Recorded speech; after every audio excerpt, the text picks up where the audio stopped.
Y encantadísima de compartir, bueno, con este grupo humano que está interesado, por lo que veo, en aprender mucho más de uno de los requisitos tan importantes como es la competencia del personal en los laboratorios.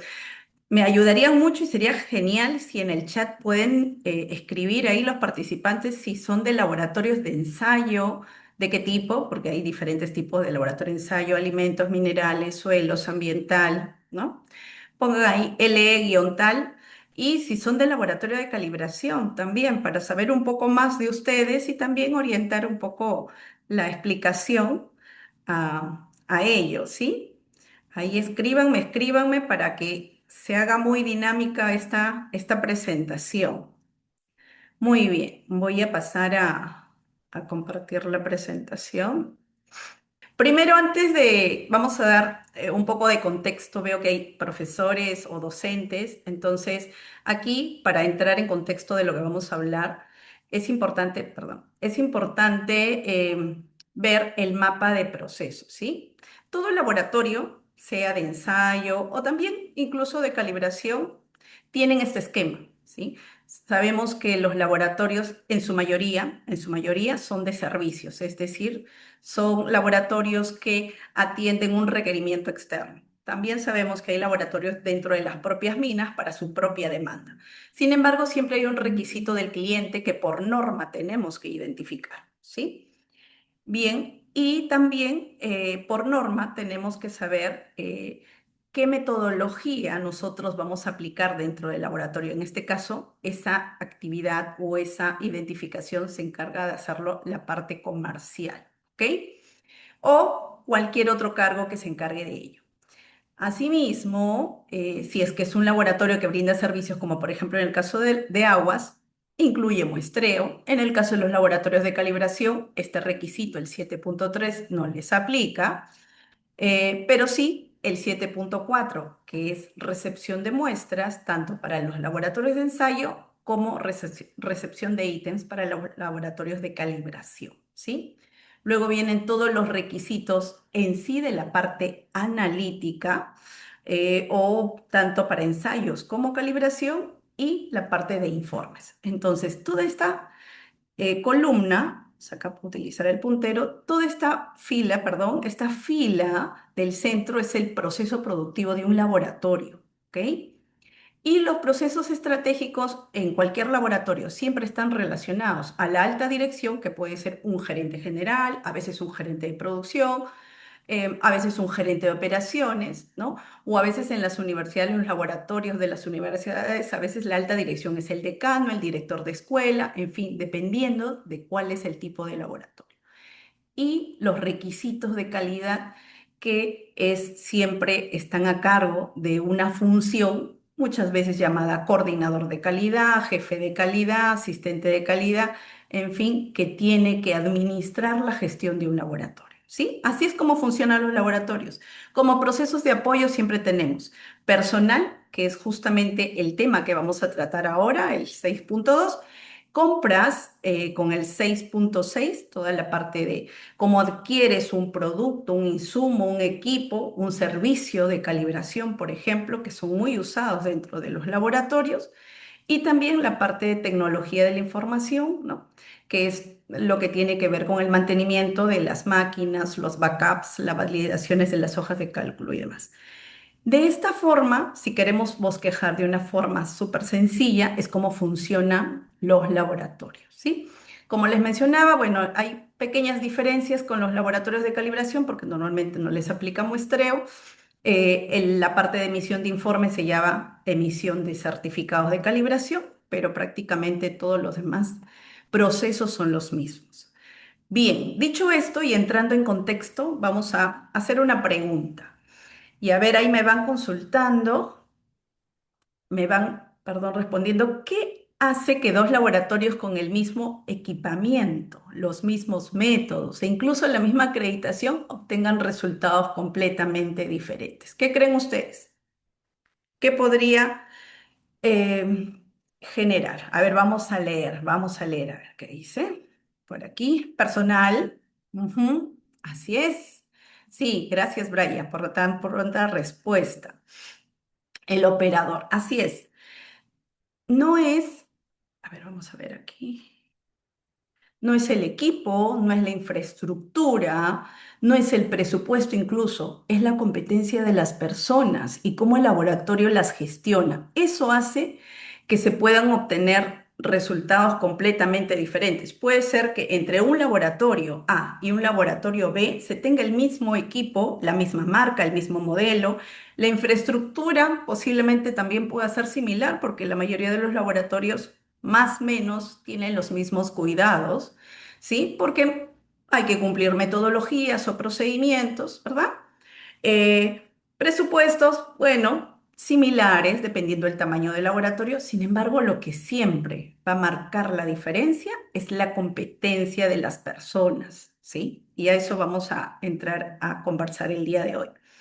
La ISO 17025 no exige solamente un personal capacitado, ¿sí? Si bien es cierto, creo que la mayoría de los laboratorios en los cuales incluso ustedes trabajan, pues seguramente se asigna un presupuesto para la formación del personal, que puede ser tanto interno como externo, dependerá de la política de la empresa. Ello no es, digamos, suficiente para demostrar la competencia del personal, ¿sí? La competencia se demuestra cuando se producen resultados técnicamente válidos. Y para ello, ¿qué tenemos que hacer? Bueno, una serie de pasos, ¿verdad?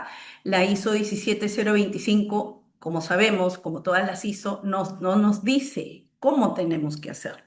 Nos dice qué es lo que tenemos que hacer, pero no nos da el detalle del cómo. Ese cómo depende de cada organismo, de cada laboratorio, cómo se organiza en base a sus propios recursos, creatividad y demás para poder implementar. Vamos a hablar de cuatro pilares de la competencia técnica. El primero, ¿por dónde tenemos que comenzar? Lo primero que hay que hacer es definir los requisitos de competencia necesarios, ¿sí? Y ello tiene que ver con qué, con la función que va a realizar el profesional dentro del laboratorio. Aquí les puse algunos ejemplos. No sé si son similares los títulos o los cargos que existen en sus laboratorios: auxiliar de laboratorio, analista de laboratorio, coordinador, supervisor, y así podríamos seguir subiendo. De repente hay jefe de laboratorio, hay a veces analista uno, analista senior, analista junior. Descripciones hay muchas, ¿verdad? Entonces, ¿qué es lo que para determinar los requisitos de competencia tenemos que establecer? ¿Qué es lo que va a realizar? ¿Sí? ¿Qué es lo que va a realizar? Entonces, antes de ir a hablar del perfil del puesto, que es muy común que se hable del perfil de puesto, tenemos que hacernos unas preguntas muy sencillas. ¿Qué necesita saber el analista de laboratorio, por ejemplo? ¿Qué es lo que necesita? A ver, coméntenme qué es lo que creen que necesita saber el analista. ¿Alguna idea por ahí? ¿Qué necesita saber el analista de laboratorio? ¿Qué creen? Ahí los leo, los leo. Los métodos, excelente, Jimena. Los métodos. Muy bien, métodos de análisis, muy bien, así es. Uno de los puntos, métodos de análisis, puede ser también el manejo del equipo que va a utilizar, porque sabemos que dependiendo de la metodología hay diferentes tipos de equipo, ¿verdad? Marcas, modelos, versiones, en fin, ¿no? Entonces, sí, eso es, hay que definir, muy bien. Entonces, ¿qué necesitas saber?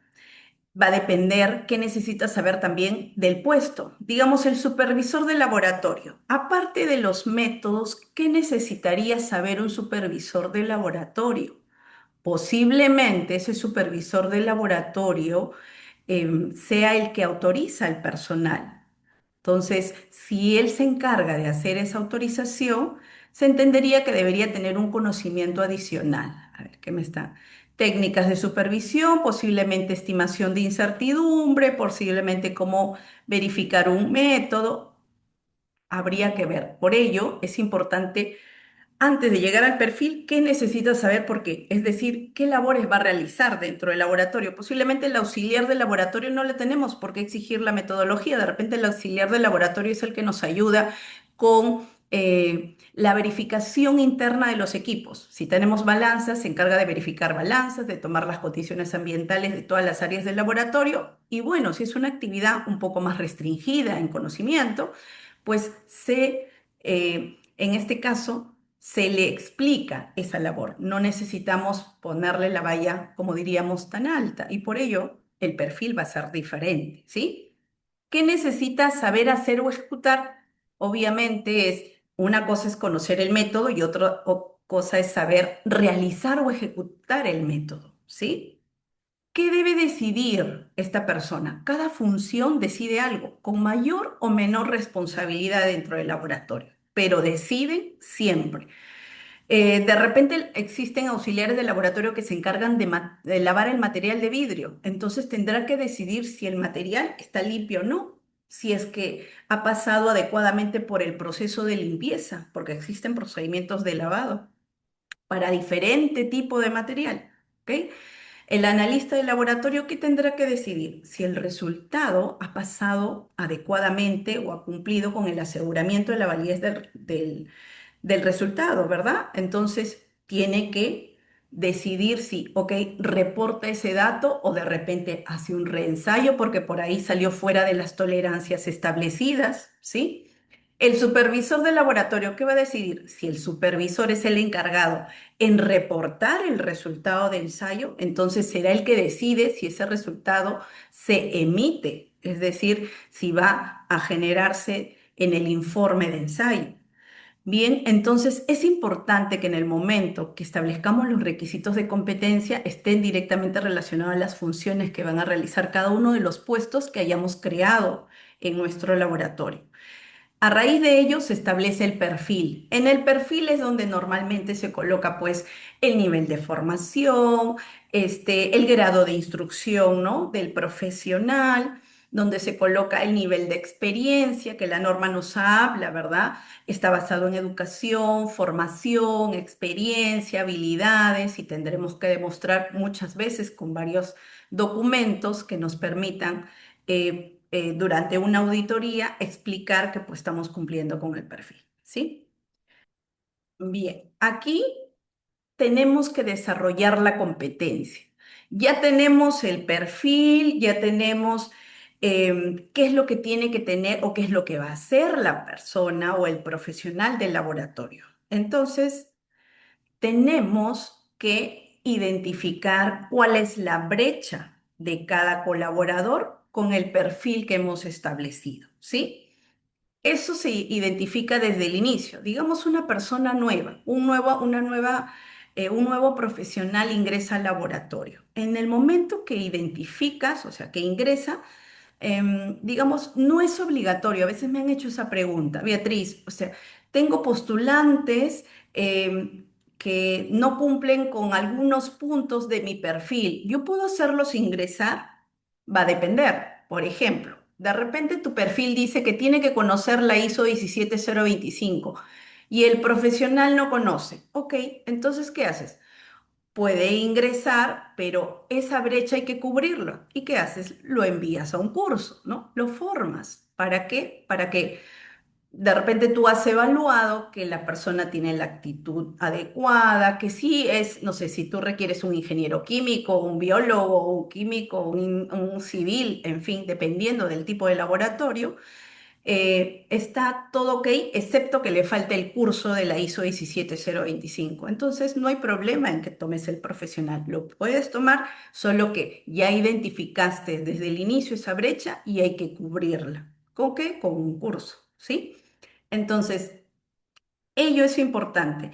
Para cubrir esa brecha, pues tenemos aquí la formación, el entrenamiento y una supervisión o práctica supervisada. Em, por ejemplo, les comento, acá en el Perú, bueno, yo soy evaluadora de INACAL, que es el organismo de acreditación peruano, y acá en este caso el INACAL les comento que pues a los laboratorios que quieren acreditarse con INACAL, les exige el cumplimiento de las directrices que ellos establecen, ¿no? Que el INACAL establece. Y en esas directrices hay una que habla de que para evaluar la competencia o establecer la competencia del personal de laboratorio se tiene que cumplir con entrenamiento, trabajo bajo supervisión y hay una más que no he colocado acá, pero que INACAL en el caso de Perú lo exige, que estamos hablando de evaluación estadística. Entonces, en el caso de ustedes son de diferentes países, cada organismo de acreditación tiene sus propios requisitos y lineamientos y particularidades, ¿sí? Entonces, cuando uno desarrolla competencia, tiene que basarse, si bien es cierto, en la ISO 17025, también se tiene que contemplar lo que el organismo de acreditación estén ustedes en el país que estén ustedes. Entonces, si tu organismo habla de un lineamiento para cumplir con la competencia, obviamente tienes que cumplirlo aparte de lo que dice la ISO 17025, que dicho sea de paso lo deja abierto. Solo te indica, identifica los requisitos de la competencia, ¿no? Ahora, ya los organismos, en este caso acreditadores, son los que establecen las precisiones, ¿sí? Bien, entonces ahora acá les voy a compartir un modelo de una matriz de competencia, ¿sí? Que es aplicable para los diferentes tipos de competencias que se requieren. Claro, son algunos ejemplos dentro del laboratorio. Por ejemplo, la competencia para un analista, ¿no? Que tiene que conocer un método de ensayo. Acá le he puesto sólidos suspendidos totales por el estándar métodos. Entonces, uno evalúa, obviamente por persona, esto es, ¿no? Para cada persona, si ya tiene la formación, si tiene el entrenamiento, si tiene ha sido supervisado y las evidencias, es decir, por ejemplo, para formación, la evaluación escrita. Ya le expliqué, lo entrené, se le capacitó, se le dio el procedimiento, se le explicó, le dijo que lea, le vamos a hacer una evaluación escrita para ver si ha entendido el procedimiento. Luego viene la parte de entrenamiento, es decir, la parte práctica. Se le explica, mira, tenemos que tomas tanto de la alícuota, enrasas aquí, titulas acá, agregas esto, haces tales, digamos, duplicados, adiciones, controles, aplicas tu material de referencia certificado, etc. Y tienes tu registro de ensayo, ahí queda evidencia. Y finalmente viene la supervisión, que es el registro de supervisión, en el cual el supervisor del laboratorio o el encargado del laboratorio, ¿qué hace? Le solicita, en este caso al analista, que ejecute el análisis en su presencia para evaluar que finalmente, luego de haber pasado por la parte de formación y entrenamiento, pues el analista está en toda la competencia de poder realizar solo o sola el ensayo, ¿sí? Entonces, esto es para la parte de los métodos. Se colocó una fecha de evaluación y una fecha de próxima reevaluación. En el caso de Perú tenemos la exigencia de INACAL cada 12 meses. En el caso de la 17025 no nos establece una frecuencia, pero bueno, como les mencionaba, cada organismo de acreditación tiene una exigencia muy particular. Bien, por ejemplo, para las competencias de validación de métodos puede ser algo similar. Acá igual formación, entrenamiento, supervisión y cuáles son las evidencias para que en una auditoría pueda sustentar que sí, el personal tiene la competencia de validación de métodos. Ok, definitivamente o tiene un certificado de capacitación, ha sido capacitado en validación, o tiene un registro de capacitación que a veces internamente también se puede dar. ¿Sí? Luego un registro de la validación de un método y luego la supervisión del registro, ¿sí? La supervisión del registro por alguien que ya tiene la competencia, definitivamente, ¿no? Tiene que revisar el informe de validación que haya preparado la persona que se está, en este caso, habilitando o autorizando para esta competencia, ¿sí? Y así para la parte de estimación de incertidumbre y también, por ejemplo, para emisión de informes, ¿ok? Bien, entonces va a depender la evaluación de la competencia, como mencionábamos, de la función o responsabilidad que va a asumir la persona del laboratorio. Sabemos que en un laboratorio pues muchos analizan, pero no todos saben validar, porque requiere un conocimiento adicional. No todos saben estimar la incertidumbre, porque requiere una formación y un entrenamiento, ¿verdad? Entonces, esto se va dando normalmente con la experiencia al inicio y todos hemos pasado por ahí. Sabemos analizar, luego nos seguimos formando para validar o para aprender de estimación de incertidumbre y luego aprendemos de validación y así, ¿verdad? Otras personas tienen el conocimiento de la parte de emisión de informes porque hay que tener también ahí conocimientos de consistencia de datos para ver que el informe que va a salir no solo cumple con todos los requisitos de la norma, sino también tiene una coherencia del resultado que se está emitiendo. ¿Bien? Si tienen consultas, escríbanlas y luego al final, como bien dijo Pilar, las conversamos. Bien, el pilar 3, autorizar el personal, ¿sí? Una vez que ya hemos pasado por estas etapas anteriores que acabamos de ver, pues viene la siguiente, que es autorización, ¿sí? Y obviamente se autoriza de acuerdo a la competencia que ha sido evaluada. Bien, autorización para realizar ensayos, autorización para realizar calibraciones, autorización para validar los resultados, ¿sí? Entonces, y también para emitir informes de ensayo. Aquí les hago una consulta. ¿Cuál es su opinión con respecto a, se debe autorizar al personal que realiza la recepción de las muestras o del ítem a calibrar? ¿Qué opinan? ¿Se debe autorizar sí o no? A ver, escríbame sí, no, sí, no. ¿Cuál es su opinión?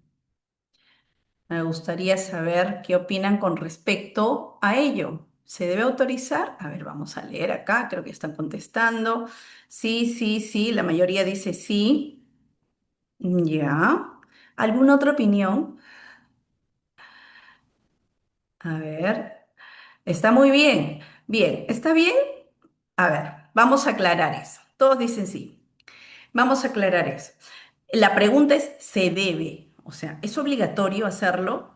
La respuesta es no, no es obligatorio. ¿Conviene realizarlo? ¿Conviene? Sí conviene, pero no te podrían poner una no conformidad por no tener autorizado tu personal de recepción, ¿sí? Salvo que durante la auditoría se demuestre que no conoce, pues, hablando ahí, no tiene competencia. De repente entró ayer y lo haces recepcionar porque dice, no, recepción es fácil, solo es colocar un código, pero no tiene los criterios como para, tengo que evaluar que cumple con las características mínimas para que pueda ingresar al laboratorio, ¿no? Entonces, se le puede capacitar, se le puede hacer un formato de que te capacite, pero no hay necesidad de autorizarlo necesariamente. La norma no habla de este tipo, digamos, de función. Habla para los ensayos, para quien desarrolla métodos, para quien valida, para quien emite informes, más no para recepción.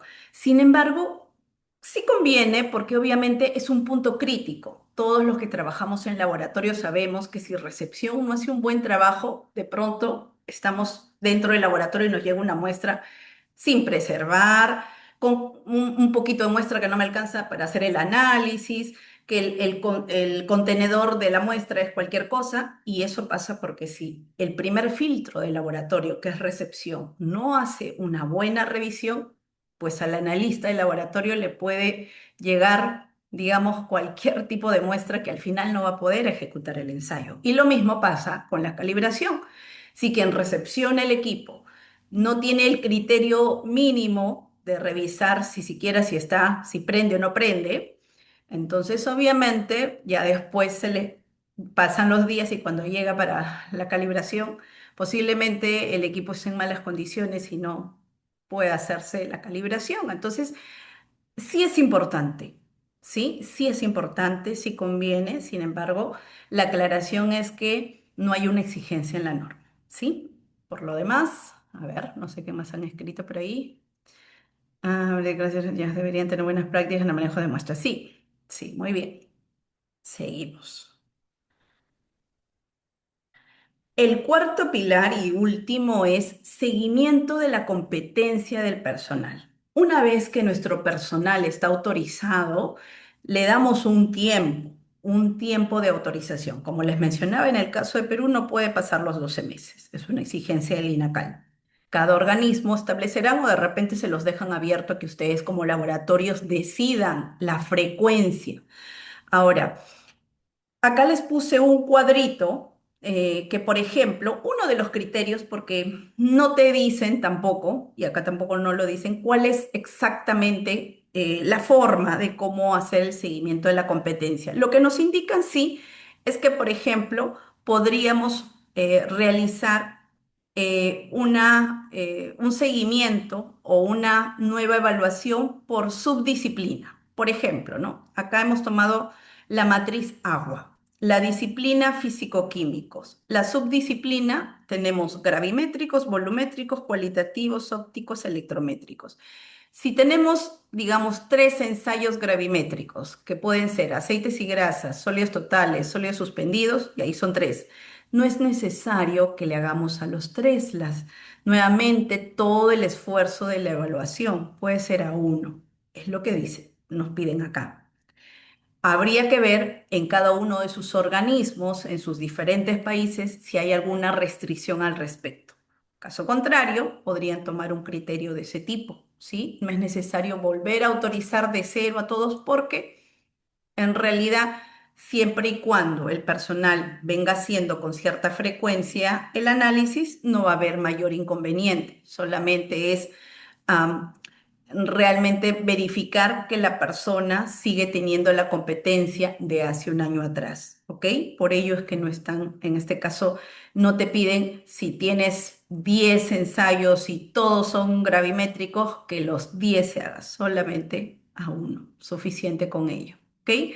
Ahora, algo también a considerar es que deben tener en cuenta eso va a, digamos, a cumplirse siempre y cuando la norma que estén aplicando, la norma, metodología, procedimiento, no haya cambiado de versión, ¿verdad? Porque si cambia de versión, ahí sí. Y justo eso es uno de los errores que a veces se comete, que ahora vamos a también comentar en breve, ¿sí? Acá, justamente. Errores, por ejemplo. ¿Qué ha pasado? ¿Qué es lo que yo he encontrado en auditorías? Durante un periodo muy extenso no se reciben muestras de un ensayo en el laboratorio y esto pasa también en calibración. De pronto, ustedes están acreditados en un determinado ensayo para un determinado tipo de matriz o producto y pasó un año y no entró ninguna muestra. O pasó un año y no vino ningún equipo para calibrar en esa magnitud. ¿Qué pasa?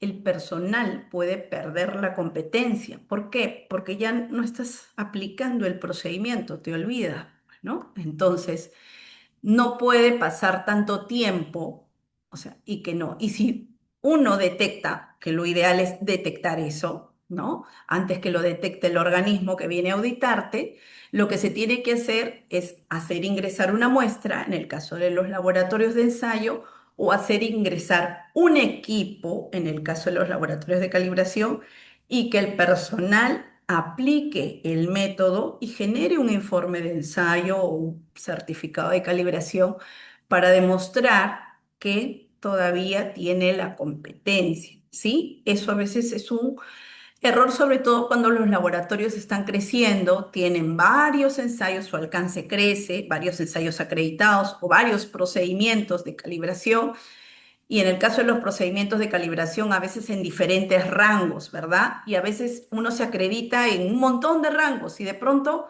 el cliente o la mayoría de los clientes solo mandan en un determinado rango y en los otros no mandan, no llega equipo, no hay. Entonces hay que estar atento, ¿sí? El supervisor o jefe de laboratorio tiene que estar atento junto con calidad para programar un ingreso de un equipo o en el caso de los laboratorios de ensayo, una muestra que pueda hacer que el personal ejecute el ensayo y o el procedimiento de calibración, ¿sí? Eso es importante porque sí se detectan muchas no conformidades por ello.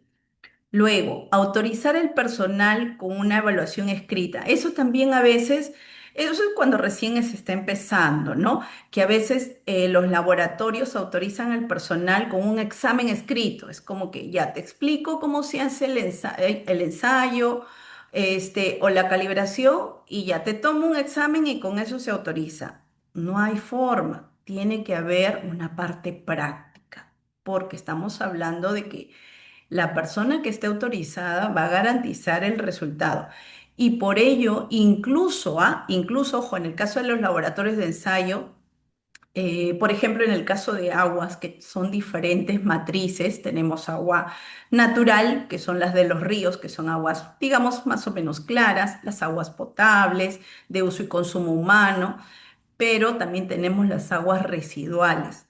Entonces, siempre para autorizar, tratemos de buscar las matrices complejas, como en este caso son las aguas residuales, que muchas de ellas tienen interferentes. Entonces, para autorizar al personal, no vayamos pues a la muestra más facilita, por decirlo así, sino más bien utilicemos la muestra más compleja, ¿sí? De manera que nos aseguramos que nuestro personal conoce, digamos, todas las circunstancias que se le van a presentar en una muestra. Entonces, si le ponemos una muestra compleja, obviamente todo esto por eso parte de un entrenamiento, ¿verdad? Entonces, para cuando llega la autorización ya sabe que si la muestra llega coloreada tengo que hacer esto, que si la muestra, entonces, ya tiene digamos, el criterio de cómo tiene que actuar, ¿ok? Entonces, eso es muy importante para el momento de la autorización y que en una auditoría no te observen de por qué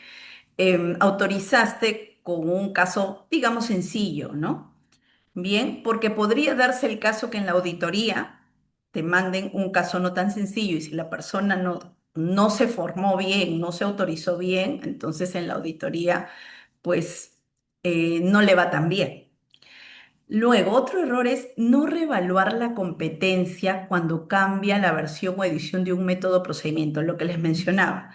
Sabemos quienes trabajamos en los laboratorios que los métodos como las ASTM, el estándar métodos, en fin, AOAC, van cambiando en el tiempo. Los procedimientos de calibración, se utilizan procedimientos de su país, ojalá de España, de México, en fin, NTPs de Perú, no lo sé, son cambiantes. Estas metodologías son cambiantes en el tiempo. Entonces, obviamente, por otro requisito, nosotros siempre tenemos que estar atentos al cambio, ¿verdad? Que eso es un tema ya de control de documentos, aparte. Sin embargo, ya una vez que me entero que cambió, y si yo evalúo que el cambio es un cambio de fondo, entonces, obviamente voy a tener que reevaluar la competencia porque de repente me pide que ahora, no sé, pues el método tenga que, hay un cambio de temperatura o cambió la forma como aplico el patrón, qué sé yo. Entonces, si es un cambio de fondo, si es un cambio de forma, bueno, ahí es justificable. Igual hay que todo lo que hagamos en el laboratorio tenemos que documentarlo, dejarlo por escrito, en otras palabras, decir, se revisó, los cambios son de forma y por lo tanto no va a implicar una reevaluación de la competencia debido a que pues es un cambio de forma, ¿verdad? Pero si es un cambio de fondo, pues definitivamente sí hay que reevaluar la competencia, ¿ok? Tener en cuenta ese punto. Y no registrar la supervisión práctica. Ese es otro error. A veces sí se le hace, es como que ya, yo supervisor voy a ir a mirar al analista, al nuevo profesional del laboratorio y no dejo un registro de ello. Sí, lo supervisé, pero no dejé un check, no lo anoté, no, o sea, lo hice, pero no queda registro. Y ustedes saben que si no hay registro, no se hizo. Para un auditor, si no hay registro, no se hizo. Entonces, es importante que todo lo que hagamos, si yo estuve 15 minutos observando cómo hacía el ensayo, ¿qué tengo que hacer? Pues anoto, coloco mi cheque a un costadito, mi sello, mi firma, indicando de que pues he supervisado este ensayo exclusivamente, ¿ok? Bien, y también o sea, toda parte de la autorización tiene que estar documentada. La autorización no es un formato que diga yo autorizo a Juan Pérez para que pueda hacer los análisis. Está bien, eso es como una declaración, sin embargo, todo eso tiene que estar avalado con los registros que les mencioné de la matriz de competencias, lo de capacitación, lo de entrenamiento, ¿sí? Y si les exigen la evaluación estadística, también iría ahí la evaluación estadística, ¿sí? Bien,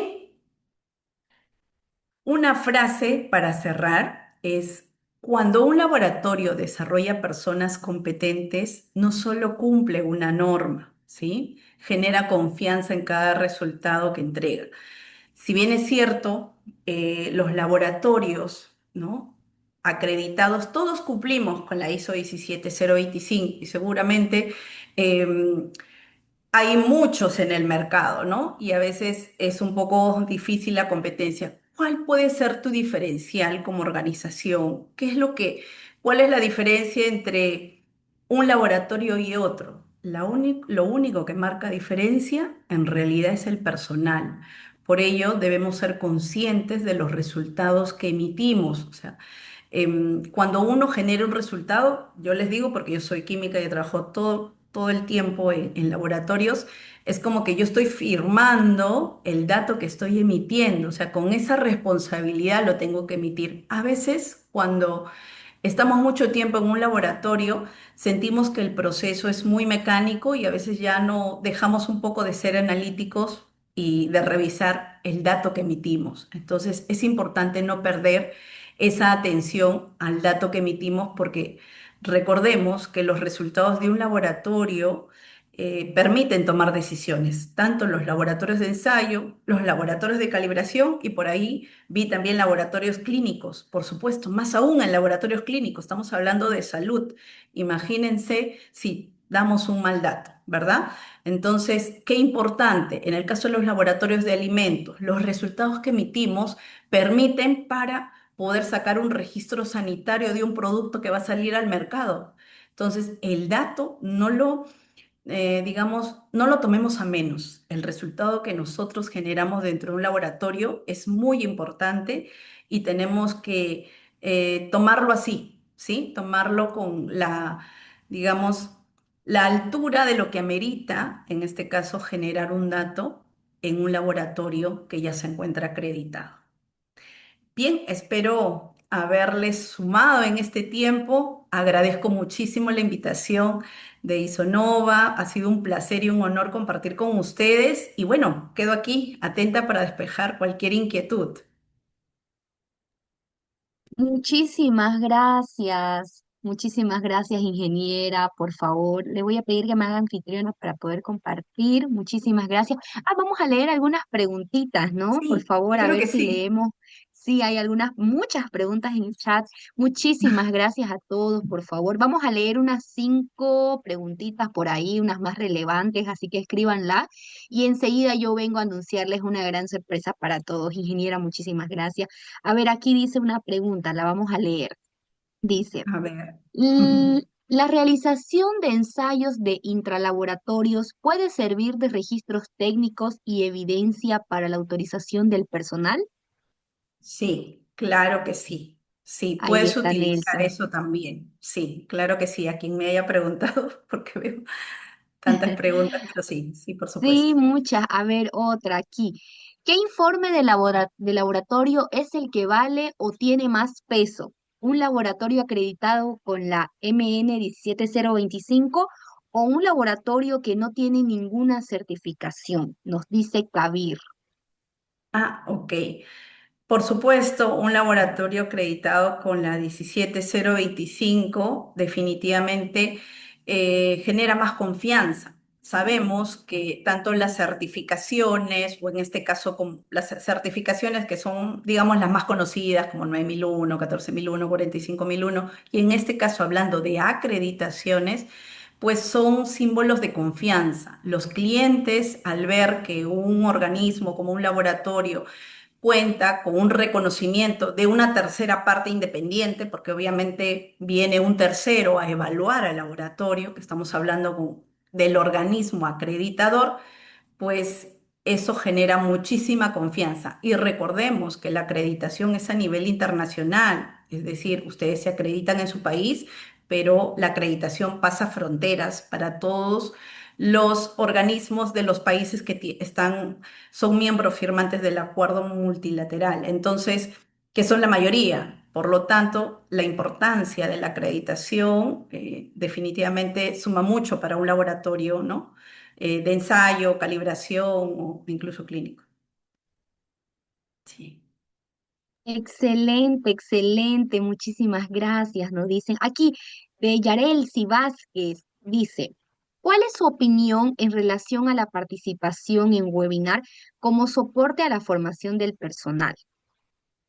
Mm, ah, a ver, no entendí la pregunta en relación como Sí, soporte parece a que la... le faltó escribir ahí un poquito. A ver, Sí, Yarelsi, que termine la sí, preguntita. Si no, sí, vamos si me con puede Cristian. repreguntar. Sí. Sí, con Cristian. Dice, ¿qué métodos o capacitaciones recomienda para motivar al personal y que la mejora continua esté presente? Asimismo, la motivación, nos dice. Métodos para motivar al personal. Bueno, primero que es muy importante que la alta dirección se involucre. Recordemos que es importante que si la 17025 es importante para la alta dirección, estamos hablando del gerente general o el que esté a cargo del laboratorio, entonces es importante para todos, ¿sí? Hay que tomar los temas de calidad con importancia, con relevancia, no, de manera que es como, si bien es cierto, es un sello para el laboratorio, quienes hemos pasado auditorías, quienes hemos acreditado laboratorios, sabemos que siempre es un antes y un después para el laboratorio. Entonces, ¿cómo motivas a tu personal si recién estás en un proceso, por ejemplo, de acreditación? O sea, lo que van a aprender en un proceso de acreditación no se los quita nadie, o sea, es un aprendizaje que lo llevan consigo siempre y nunca te olvidas de esa experiencia, porque si bien es cierto, acreditar un laboratorio es em, digamos, requiere de compromiso, requiere de dedicación, ¿sí? Requiere de tiempo, por supuesto, de involucramiento para entender, en el caso de los analistas, los métodos, entender el aseguramiento, en el caso del supervisor, autorizar al personal. Si son dos es poquito, pero si son cinco, seis, ya estamos hablando de un trabajo mayor. Si son muchos métodos, pues hay muchos requisitos que implementar, la parte administrativa también tiene que involucrarse, requiere la involucración de todo. Esto es un trabajo en equipo, ¿sí? Es un trabajo en equipo para poder llegar a este logro. Así que yo creo que la mejor motivación es que va a haber un aprendizaje que siempre lo van a llevar consigo. Gracias. Muchísimas gracias, ingeniera. Realmente hemos tenido, creo que, la mejor expositora en este tema del rubro de los laboratorios. Somos muchas las personas conectadas también en Facebook. Aquí en Zoom hemos llegado a las 100 personas. Ingeniera Beatriz igual están las redes sociales de ella. Y bueno, antes de despedirnos, queremos compartir como Isonova, como una empresa, nosotros, con ustedes, ¿no? Una excelente noticia.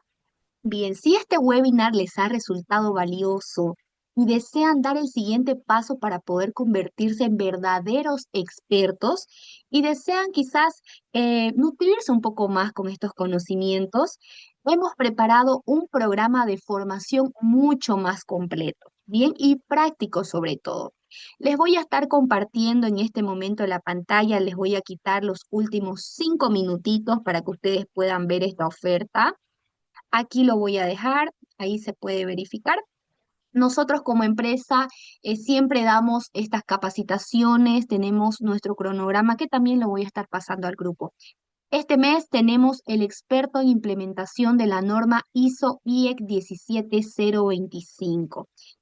Inicia este 20 de julio. Bien, aquí hay un poco de información sobre lo que es ISONOVA acerca de nosotros, están nuestras alianzas estratégicas, están las empresas que siguen confiando en nosotros también, que hemos puesto, ¿no? Algunas más relevantes, porque si no la lista quedaría muy larga. El objetivo de este programa es formar profesionales altamente competentes en la implementación, gestión y sobre todo auditoría interna de sistemas basados en la norma ISO IEC 17025. Bien. ¿A quién va dirigido este programa? A responsables de calidad en laboratorios, directores técnicos y jefes de laboratorio, profesionales de laboratorios de ensayo y calibración, consultores, auditores internos, profesionales en el sector industrial, químico, ambiental, alimentario, clínico y metrológico. Hay muchos aquí en el chat, ya estuve leyendo y también personas interesadas de forma interna. Por supuesto, también a todas las personas que buscan una certificación a nivel internacional. Les quiero compartir este dato porque algunas personas piensan que quizás un curso de un mes, de una semana, les va a hacer quizás servir, pero en este caso les recomendamos siempre contar con un programa a nivel experto, ¿no? Para que ustedes puedan implementar e interpretar los requisitos de la norma. Bien, este PDF lo voy a estar mandando al grupo también, pero acá se los voy a detallar. El contenido del programa está dividido en 7 módulos, con una carga horaria de 210 horas. Bien, tiene una duración de 4 meses, 3 meses y medio es lo que dura el programa. Bien, como les digo, ¿no? Esto es un poco más experto, más amplio. Vamos a estar viendo absolutamente todo. El módulo 1, por ejemplo, titula Fundamentos y criterios de implementación en la norma ISO basado en procesos y con enfoques de la nueva revisión. Recordemos que hay muchas actualizaciones, también vamos a estar viendo eso. Tenemos el módulo 2, también documentación y sistema de gestión, basado en ISO 10013-2021. Módulo 3, verificación y validación de métodos. Tenemos el módulo 4, estimación de incertidumbre de las mediciones. Módulo 5, gestión metrológica de equipos y trazabilidad de las mediciones. Por supuesto, el módulo 6 y 7 también, que refleja auditorías internas con relación a la ISO 19011 y la 17025. Bien, ahora, nuestro programa es virtual, entonces no se preocupen quizás si es que hay alguien de México, de Perú, de Chile, de Venezuela, de Bolivia. Nosotros somos de Bolivia, tenemos nuestra empresa aquí, entonces no se preocupen porque esto nos permite llegar, este aprendizaje virtual nos permite llegar a cualquier persona del mundo. Bien, lo único que cambiaría sería el horario, pero mayormente nosotros lo hacemos en las noches, ¿ya? Aquí, por ejemplo, van a tener nuestros certificados también a nivel experto. Van a obtener 7 certificados individuales por cada módulo cursado. Bien, en formato digital, por supuesto, van a obtener un certificado a nivel experto con la carga horaria total del programa. En Bolivia se entregará físico y quizás fuera de Bolivia en formato digital. Bien, eso no hay ningún problema. El cronograma para los que están diciendo en el chat cuándo inicia, cuándo termina el horario. Bien, la duración son 200 horas académicas completas, o sea que van a salir totalmente expertos. Fecha de inicio y fin, iniciamos este 20 de julio y finaliza el 23 de octubre. Bien, los días de clase son los días lunes, miércoles y viernes en la noche.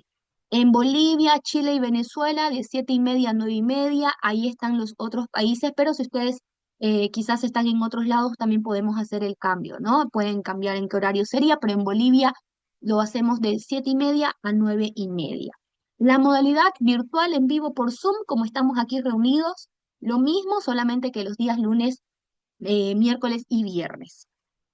Aquí está el cronograma, cuándo inicia, cuándo finalizan los módulos. Ahora sí, nos vamos con el tema de precios, ¿bien? Porque queremos de una vez nutrirnos e inscribirnos en este programa. A las 92 personas que están conectadas aquí, he mandado una encuesta en el grupo. Si nos dicen si se quieren inscribir hoy, pueden obtener un descuento especial.